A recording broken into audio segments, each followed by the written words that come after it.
Bismillahirrahmanirrahim. Assalamualaikum warahmatullahi wabarakatuh.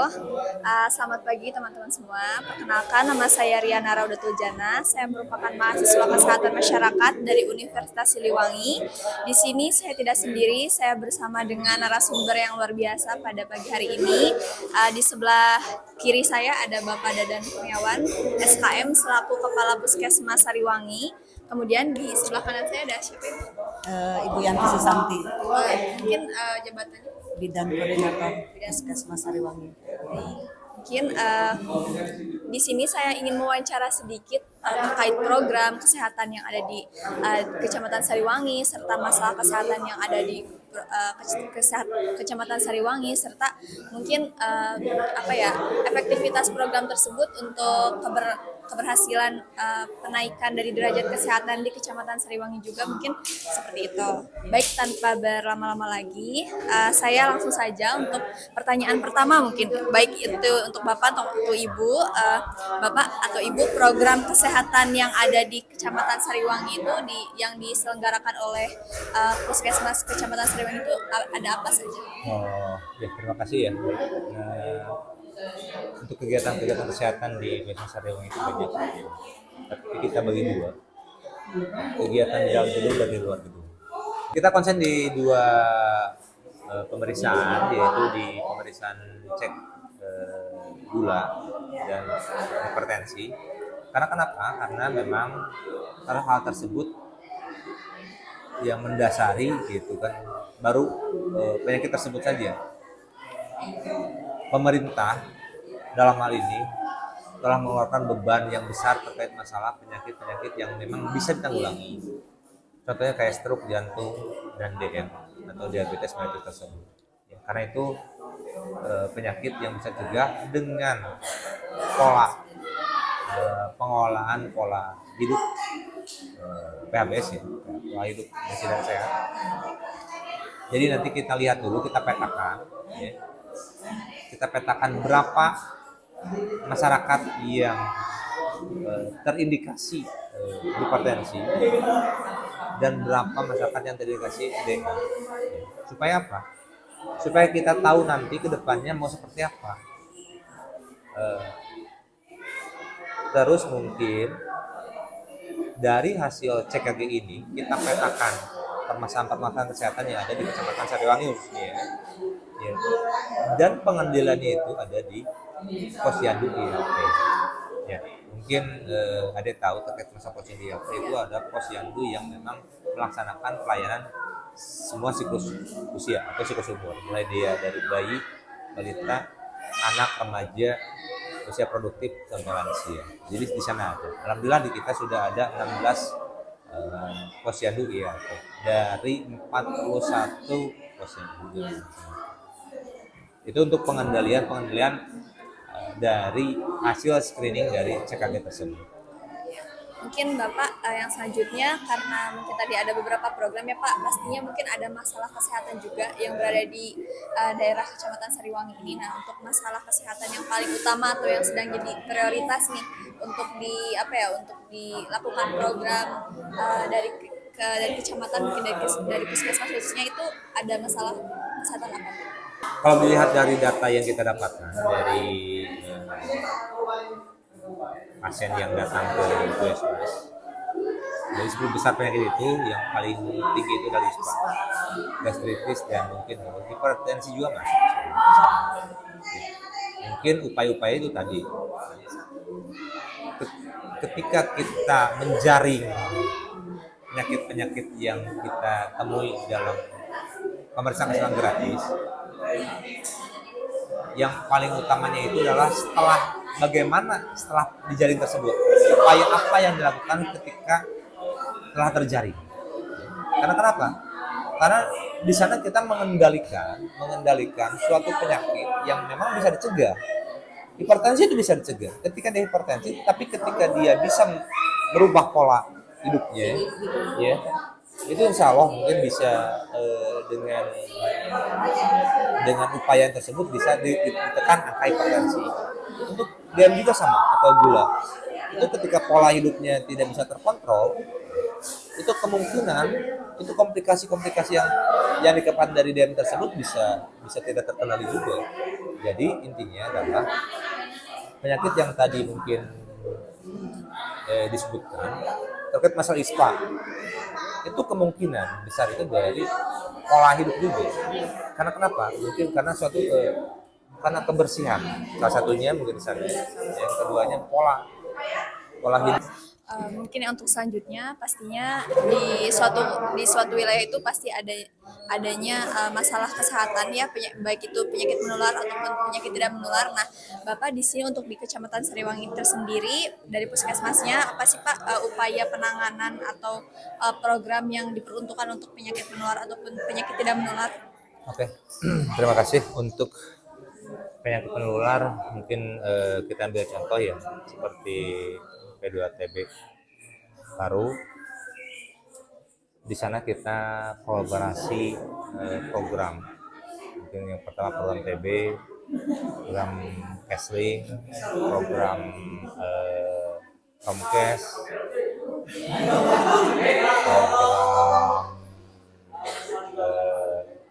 program lab juga gitu kan. Dimana di sana kita akan ketika ditemukan satu kasus TB, di sana kita akan identifikasi itu dari mana dia berasal, ya. Apakah memang itu diakibatkan dari tempat dia tinggal ataupun di tempat dalam pekerjaannya dia. Ketika itu sudah kita identifikasi dan itu memang kita ambil contoh untuk P2TB Paru, kita di sana ada kolaborasi dengan antar program ya, bukan cuma untuk program TB saja, tapi program Promkes, program Keslim, program surveillance dan lab juga kita masukkan diintegrasikan dalam satu kegiatan.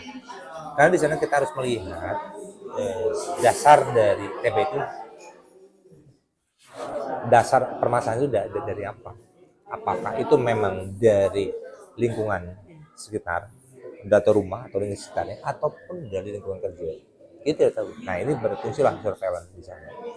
Ketika itu menyangkut dengan di lingkungan rumah, kita akan lihat ya, kondisi dari rumahnya, lingkungannya, dan akan dilakukan pemeriksaan lanjutan.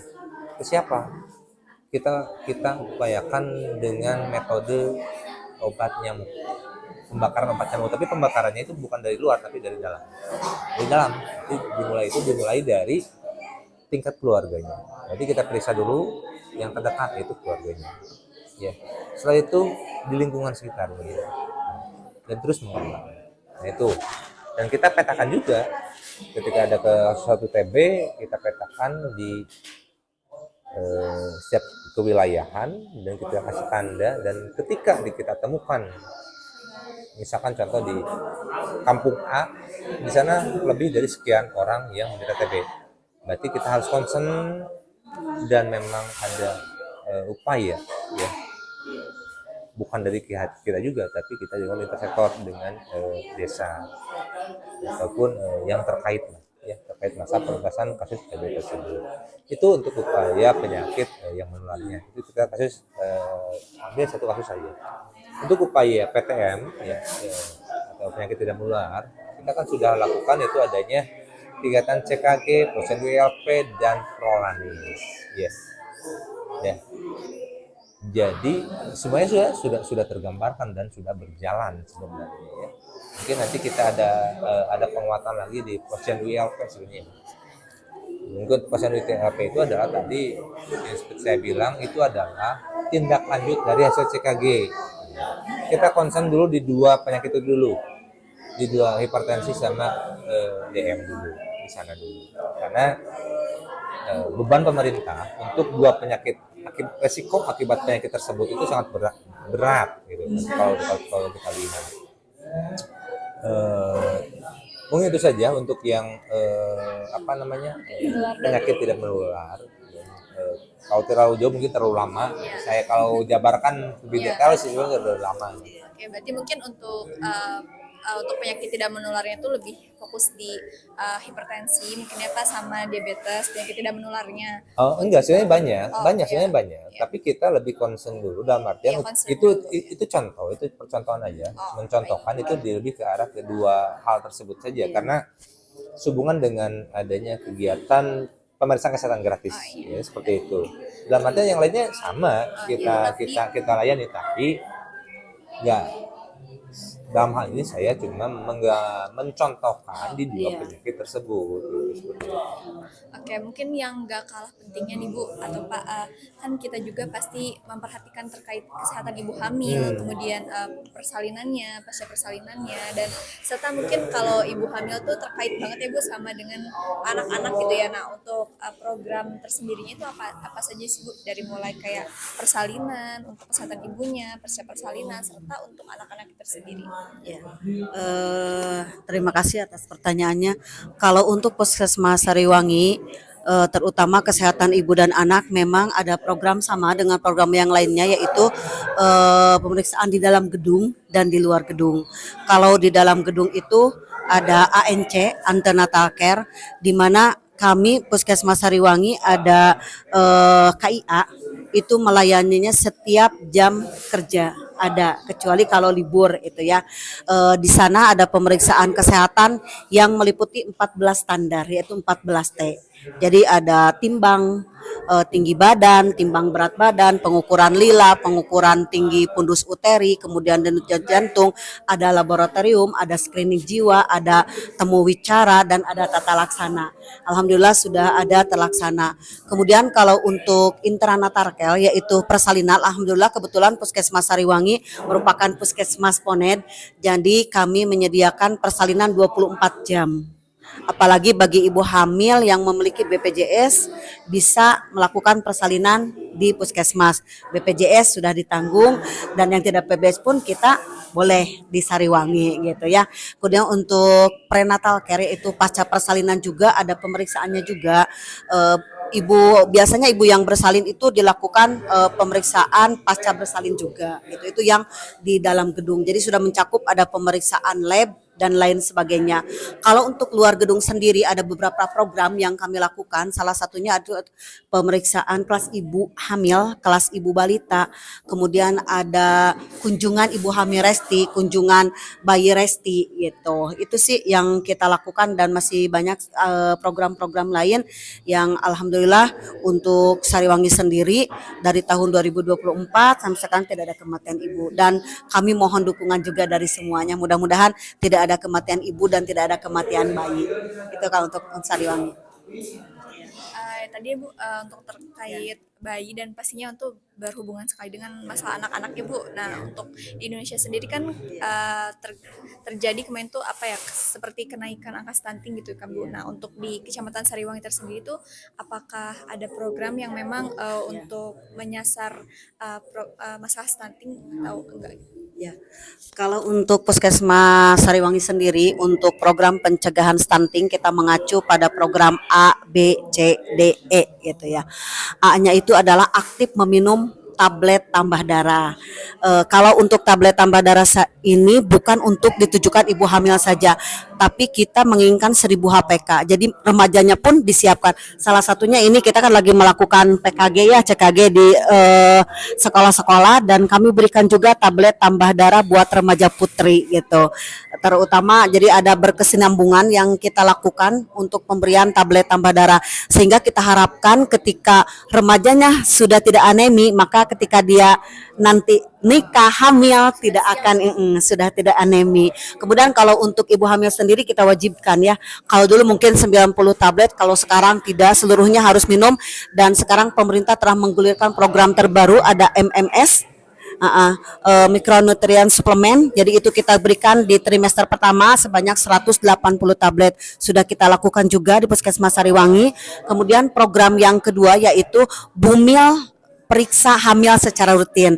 Kita sudah gembar-gemborkan melalui kelas ibu hamil, melalui posyandu, melalui promkes bahwasanya ibu hamil sekarang ini wajib minimal melakukan pemeriksaan 6 kali dalam kehamilan, yaitu yang pertama di trimester pertama. Kenapa ibu hamil wajib melakukan pemeriksaan di trimester pertama? Salah satunya adalah untuk mengidentifikasi atau untuk mencari apakah ibu memiliki penyakit yang menular, terutama tadi HIV, sipilis, dan HBsAg. Jadi kami harapkan ibu hamil sebelum usia 12 minggu itu harus sudah pemeriksaan triple eliminasi dan pemeriksaan USG. Alhamdulillah di Puskesmas Sariwangi juga sudah tersedia pelayanan USG. Kalau untuk waktu ini memang masih 1 minggu sekali, insya Allah kedepannya kita diusahakan ada 2 atau 3 kali dalam seminggu. Jadi bagi ibu hamil yang memiliki BPJS juga tentunya yang paskes pertamanya Puskesmas Sariwangi itu ada ditanggung BPJS ya. Terutama untuk trimester pertama yaitu di bawah 12 minggu itu ditanggung sama BPJS, dan yang usia 32 sampai 36 juga ditanggung oleh BPJS ya. Jadi minimal 6 kali, kemudian yang kedua itu adalah 2 kali trimester kedua dan 3 kali trimester ketiga ya. Kemudian yang selanjutnya adalah C, yaitu cukupi protein hewani. Dalam hal ini kami juga alhamdulillah Puskesmas Sariwangi ya Pak, ada program pemberian makanan tambahan bagi ibu hamil dan balita. Ya ada. Jadi itu salah satu selain promkes yang kita lakukan. Kemudian yang D-nya adalah datang ke posyandu atau paskes pelayanan kesehatan gitu. Alhamdulillah sudah aktif. Dan semua ibu hamil insya Allah tidak ada yang tidak periksa kalau dewasa ini ya. Kalau dulu kan tabu kalau diperiksa, kalau sekarang enggak. Justru mereka yang memerlukan gitu. Jadi tidak perlu kita gimana-gimana. Kalau dulu mah susah, kalau sekarang alhamdulillah.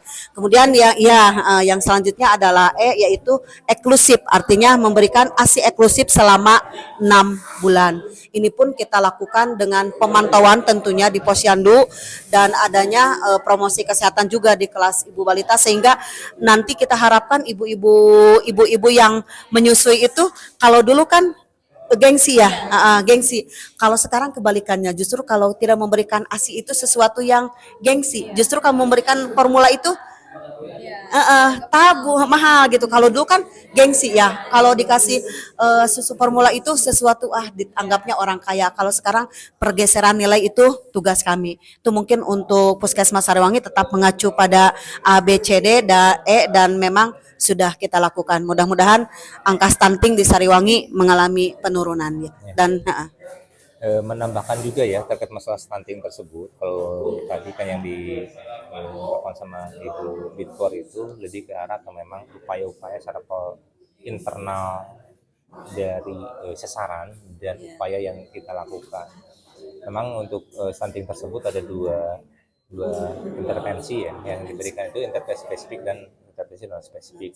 Untuk yang spesifiknya itu sendiri itu adalah upaya untuk menambah pemberian tambahan asupan gizi. Itu kan permasalahannya kan dari gizi. Tapi memang dan juga bukan dari gizi juga sebenarnya. Terus yang tidak kalah pentingnya itu adalah sebenarnya terkait masalah intervensi yang non spesifik seperti tadi yang sudah dibicarakan sama Dokter. Mungkin saya cuma menambah, memang di sana ada beberapa hal yang non spesifik yang memang di luar ranah kita, seperti ketika kondisi lingkungan rumah, seperti kondisi ekonomi sasaran, itu memang di luar ranah kita sebenarnya di PSMS. Tapi memang itu penting, karena kenapa? Sejatinya ketika kita berbicara pemenuhan gizi, itu harus berbanding lurus dengan kondisi ekonominya. Nah itu yang paling sulit itu. Ketika kita intervensi dengan sudah sesuai dengan apa yang menjadi pedoman, ketika sudah ada kenaikan, misalkan contohnya itu kita balita gizi buruk, kita intervensi mereka itu selama 58 hari dengan asupan tambahan, makanan tambahan, dan ada kenaikan. Tapi karena masalah yang sebenarnya akar masalahnya itu adalah ekonomi, yang dikhawatirkan itu adalah 1 bulan setelah itu mereka akan kembali dengan kondisi awal. Itu permasalahannya sebenarnya yang menjadi kekhawatiran. Tapi mudah-mudahan ya dengan adanya MBG dari pemerintah itu bisa memastikan setiap hari mereka mendapatkan asupan gizi yang maksimal. Ya mudah-mudahan ya. Kalau dulu saya berpikir wah ini kalau udah cukup dari kita 58 hari kesananya gimana? Ternyata ya alhamdulillah. Ternyata pemerintah dengan MBG-nya ini sasaran yang tadi disebutkan lah karena faktor ekonomi bisa terbantu dengan adanya MBG tersebut. Ya kami sangat berterima kasih ya mengapresiasi hal tersebut dan kita akan cek hal tersebut, akan kita pantau perkembangannya sasaran-sasaran tersebut setiap bulannya. Apakah memang ada kenaikan? Apakah justru stagnan ataupun menurun? Nah, dari hal tersebut juga kita harus lihat kondisinya. Apakah memang yang stagnan itu ada hal yang salah? Apakah salah dalam hal pemenuhan gizinya? Apakah ada hal yang salah dalam pola perilakunya? Apalagi yang turun ketika dia kasih asupan gizi ternyata malah penurunan yang ada. Berarti ada apa di sana? Mungkin bisa kita pastikan atau mungkin bisa dalam artian kita harus berpikir apakah mungkin sasaran itu mempunyai riwayat penyakit. Nah itu, jadi memang ini dalam arti untuk masa stunting tidak bisa dalam 1 atau 2 bulan, itu harus benar-benar panjang waktunya. Karena kenapa? Karena memang upaya ya butuh waktu yang memang panjang. Upayanya memang harus terkontrol dan terukur. Itu saja mungkin tambahannya untuk masalah stunting. Mungkin sejauh ini ya udah lengkap sekali ya Pak sama Bu terkait fasilitas yang memang diberikan untuk program persalinan, pasca persalinan serta mungkin kesehatan ibu hamilnya sudah sangat lengkap sekali dan tadi juga ada program tentang stuntingnya juga memang disiapkan itu benar-benar sebelum seseorang tersebut menjadi ibu. Ya. Mulai dari mulai dari dia remaja. Ya, Dari HPK ya. seperti pemberian tablet tamar darah pada remaja putri. Mungkin Ibu, Bapak yang tidak kalah pentingnya mungkin Bu terkait lansia mungkin ya Bu. Lansia itu kan biasanya tuh sangat identik dengan penyakit kronis ya Bu, seperti diabetes serta hipertensi. Mungkin apakah ada program khusus yang memang diperuntukkan untuk lansia seperti Prolanis dan lain-lain? Kebetulan kita ada Prolanis. Dan di samping Prolanis juga memang untuk pengendalian tadi ya itu ada di posyandu ILP. Karena posyandu ILP itu kan sudah saya jelaskan itu melayani semua siklus umur. Semua siklus usia mulai dia bayi sampai ke lansia. Memang dulu itu kan terpecah-pecah. Ada posyandu lansia, posbindu namanya, posyandu remaja, posyandu bayi dan balita, ibu hamil kan. Sekarang tidak. Sekarang disatukan dalam satu kesatuan yang namanya posyandu integrasi layanan primer. Semua terintegrasi di sana. Dan alhamdulillah kalau saya lihat perkembangan posyandu ILP di masyarakat ini alhamdulillah sangat diapresiasi oleh masyarakat. Itu terlihat dari jumlah kunjungan. Ya. Jadi jumlah kunjungan semakin hari itu semakin bulan itu ada peningkatan. Dan saya sangat menghargai betul ketika mereka sudah menggunakan layanan kami. Ya. Karena memang sudah jadi kewajiban kami melayani mereka terkait masalah kesehatan. Untuk Prolanis itu kita lakukan 1 bulan satu kali itu di Puskesmas. Seperti itu.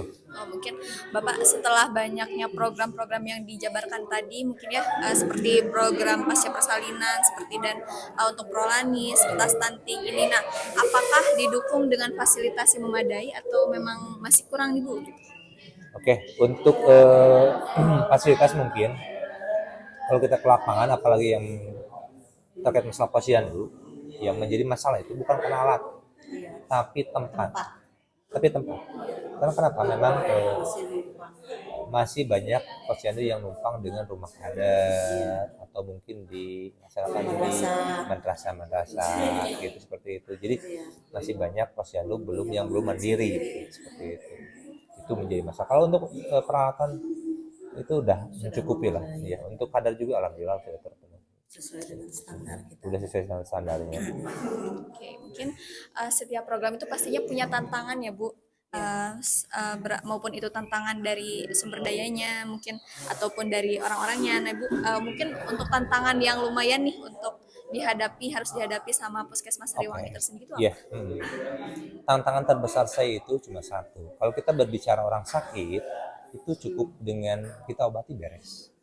Kalau kita berbicara terkait masalah sarana atau prasarana, kita ada anggaran beli Beli. beres. Posyandu seperti tadi, kalau ada anggaran kita bangun beres. Iya. Tantangan terbesar sejatinya itu adalah perubahan pemikiran masyarakat, perubahan mindset masyarakat. Terkait masalah apa? Perubahan paradigma yang asalnya paradigma sakit menjadi paradigma sehat. Itu tantangan terbesar kita sebenarnya, Mbak. Iya. Ya, makanya saya sangat menghargai ketika ada satu atau dua orang yang sudah merubah pikirannya, di mana dia sudah merubah paradigmanya menjadi paradigma sehat. Jadi Pak, jangan tidak berpikir lagi paradigma sakit. Kan paradigma sehat itu adalah orang ketika sehat, dia terus memantau kesehatannya. Nah itu, Iya. kan selama ini paradigma yang terbentuk di masyarakat itu adalah ketika sakit ya dibutuhkanlah puskesmas. Itu kan permasalahannya. Nah kita mau merubah paradigma itu sedikit lah. Ya salah satunya dengan adanya IAP juga itu sebenarnya udah ada perubahan paradigma masyarakat. Ketika mereka sehat, mereka datang di cek tensi, dicek gula, karena kita gratis ya untuk pasien itu gratis. Semua kegiatan itu gratis. Nah, kita sangat menghargai mereka ketika mereka sudah merubah pemikiran mereka memandang terkait masalah kesehatan. Jadi memandang kesehatan itu bukan ketika mereka sakit, tapi ketika sehat juga mereka sudah memikirkan tentang kesehatan, terus menjaga kesehatannya. Itulah yang tantangan terbesar kami di masyarakat sih. Mengubah paradigma. Ya, mungkin sangat sulit sekali ya Bu, itu karena tergantung Butuh waktu, karena tergantung Dan memang harus konsisten. ya Konsisten. tergantung orangnya juga ya Pak, seperti itu. Iya, Mungkin dalam artian ya memang untuk perubahan mindset itu kita butuh kesabaran yang ekstra. Yang kedua konsistensi kita juga dari pelayan ya. Karena kenapa? Karena ketika masyarakat juga tidak mau, saya juga merasakan ketika nanti dibuka layanan, tapi cuma bertahan 1 sampai 2 bulan itu mereka juga akan ngapain juga. Makanya dibutuhkan konsistensi. Jadi keberlanjutannya atau sustainabilitasnya itu kudu terus terjaga. Karena kenapa? Karena ketika sudah ada perubahan yang terjadi di masyarakat, ini yang harus kita pertahankan. Jadi jangan merubah sesuatu yang setelah baik yang sudah terjadi di masyarakat. Harus dipertahankan. Siapapun itu, ya nanti ke depannya, baik saya ataupun siapapun yang sudah terjadi adanya perubahan paradigma di masyarakat harus tetap dipertahankan seperti itu. Dan kegiatan-kegiatan itu harus terus dilaksanakan. Seperti itu. Dan tentunya kita kerjasama lintas sektor Nah, juga. Iya. Mungkin ini juga masuk ke pertanyaan penutup ya Ibu. Kemudian karena untuk mendukung program-program yang tadi, nah apakah Puskesmas Sariwangi itu menjalin menjalin kerjasama dengan sebuah organisasi ataupun sektor lain tuh stakeholder? Iya jelas. Iya. Untuk itu kita tidak bisa berdiri sendiri. Kita tidak bisa berdiri sendiri. Kita di sini kerjasama dengan lintas sektor, semua lintas sektor. Iya. Dari unsur pemerintahannya, baik itu pemerintah desa ataupun kecamatan, ataupun tokoh masyarakat, tokoh agama, tokoh pemuda, semua kita libatkan dalam hal ini. Karena kita menyadari kita tidak akan mungkin bisa mencapai tujuan ketika kita berdiri sendiri seperti itu. Mungkin itu saja. Itu ada tambahan? Ya seperti itu. Mungkin yang barusan itu pertanyaan penutup. Mungkin izin saya merangkum kembali bahwa memang di Kecamatan Sariwangi ini mungkin tadi juga sudah dijelaskan bahwa sudah banyak sekali program yang memang sudah dijalankan, baik itu dari kesehatan ibu hamil, persalin dan pasca persalinan, kemudian untuk mengentaskan angka stunting, kemudian untuk prolanis juga sama, kemudian untuk untuk fasilitasnya juga sudah cukup memadai ya Bu. Untuk tantangannya juga itu tergantung orangnya tersebut dalam paradigma mungkin ya khususnya seperti itu. Mungkin Bapak dan Ibu terima kasih banyak atas waktunya. Di sini saya mohon maaf bila ada salah-salah kata ataupun pertanyaan yang memang kurang mengenakan. Di sini saya Riana Rutujana pamit undur diri. Wassalamualaikum warahmatullahi wabarakatuh. Waalaikumsalam warahmatullahi wabarakatuh.